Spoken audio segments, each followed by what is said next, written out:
Olá, exercício de sinais e sistemas, né? Nesse exercício aconteceu o seguinte, foram apresentados sinais de entrada e de saída. Então aqui eu tenho um sinal de entrada de um sistema 1 e um sinal de saída de um sistema 2. Então a gente já pode imaginar que esse sinal ele foi aplicado num sistema dinâmico, sistema S1, e foi medida a saída desse mesmo sistema 1. Né? E a mesma coisa aconteceu para um segundo sistema mostrado nos gráficos abaixo. Né? Então, a gente tem aqui um sinal de entrada e um sinal de saída de um segundo sistema. Né? E aqui na questão, o que se pede é o seguinte, pergunta se os sistemas são lineares. Né? Para fazer um teste se um sistema é linear, na verdade, sim, para poucos sinais, para um sinal limitado, um teste limitado aqui, a gente não consegue saber exatamente se o sistema como um todo é linear, mas já dá para a gente inferir algumas coisas. Então, é essa discussão que a gente vai fazer aqui nesse exercício. Olha só, para o sistema 1, a gente pode olhar para o sinal de entrada e ver que esse sinal ele é uma composição de vários degraus. Né?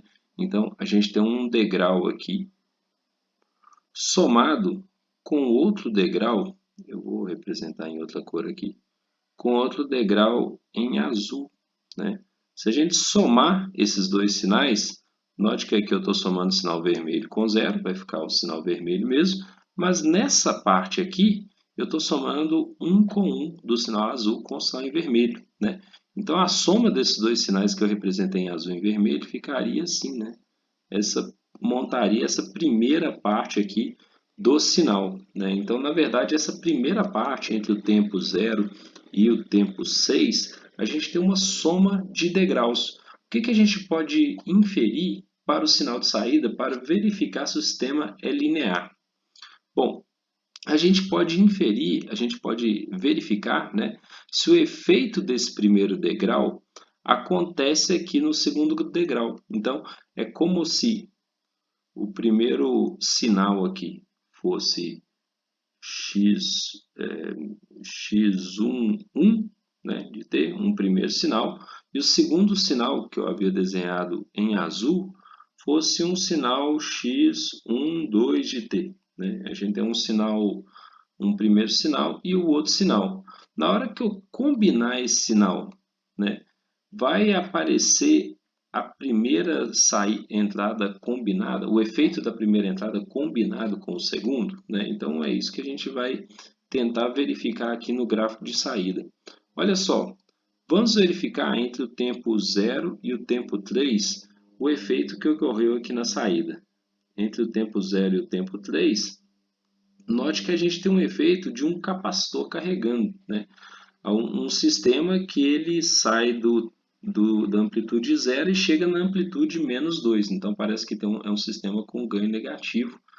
E esse ganho é de menos 2. Se eu aplico um degrau unitário, né, de 0 a 1, ele aparece menos 2 na saída. Bom, o efeito do segundo sinal, ele acontece aqui no tempo 3. Né? No tempo 3, ali na saída, né, até o tempo 6, a gente vê o efeito dessa segunda metade aqui. Né?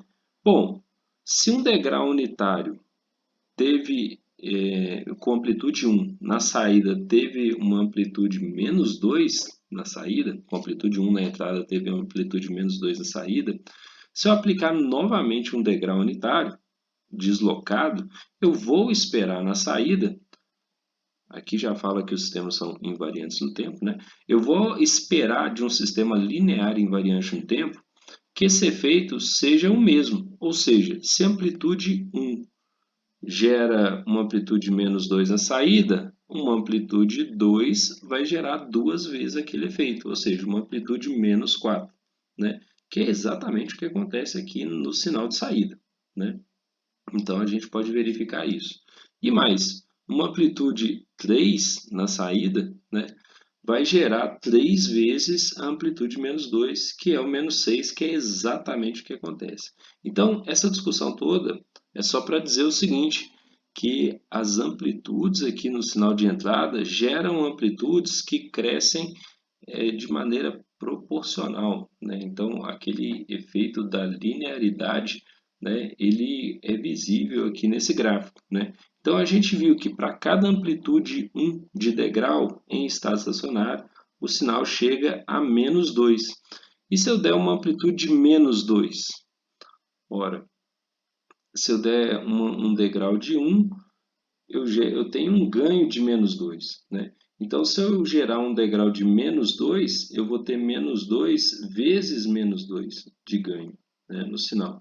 Então, eu vou esperar na saída uma amplitude de 4, né? Que é exatamente o que acontece. Olha só, na parte final aqui do sinal, tem um degrau com amplitude de -2 e o que aparece na saída é exatamente 4, né? O que a gente esperaria aqui de um sistema linear, né? Então, o que a gente pode afirmar assim, com base nesses testes aqui, o sistema parece ser linear.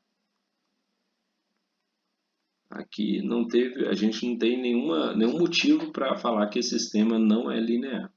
Bom, note que fazendo essa mesma lógica, né, esse mesmo raciocínio para o segundo sistema, isso já não funciona. Olha só, a gente tem um degrau de amplitude 1 até o tempo 3, né, vamos olhar só até o tempo 3 aqui. E o que acontece no sinal de saída é que a gente tem uma amplitude de 2 no sinal de saída, né, olhando só até o tempo 3 aqui, por exemplo, né.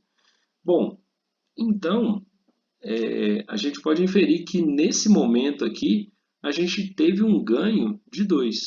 Um ganho de 2. O que é um ganho igual a 2? Um ganho igual a 2 significa que eu coloco 1 na amplitude da entrada e em regime permanente eu colho 2 na amplitude de entrada. É a entrada multiplicada por 2, né? Então ali eu tive um ganho 2. Porém, contudo, entretanto, todavia, né, quando a gente olha para um segundo momento aqui, né, para esse segundo momento, entre os tempos 3 e 5, a gente vê que a amplitude da entrada é 2. Se o ganho se mantivesse 2, eu esperaria uma amplitude na saída de 4, que é 2 vezes 2, né? Mas isso não acontece. Note que a amplitude da saída para essa entrada, olha só, né, ela fica 2, alguma coisa, entre 2 e 3, né? Então, o ganho aqui é alguma coisa 2, alguma coisa 2,5, né, que eu vou colocar aqui, uma coisa que está entre 2 e 3. Ou seja, o ganho aqui é diferente do ganho observado na primeira parte do sinal, né? Então, isso nos leva a dizer que esse sistema é não linear. É não linear. Se a gente perceber na definição, né, se a gente pegar o primeiro sinal, né, o primeiro sinal que é um degrau unitário, né, se a gente deslocar esse primeiro sinal para o tempo 3 e multiplicar por 2, né, note que o ganho vai estar diferente, né? Então, formalmente, a gente pode falar nesses termos, né? Mas, observando essa relação entre as amplitudes, né, essa relação entre as amplitudes aqui, a gente percebe claramente que esse é um sistema não linear.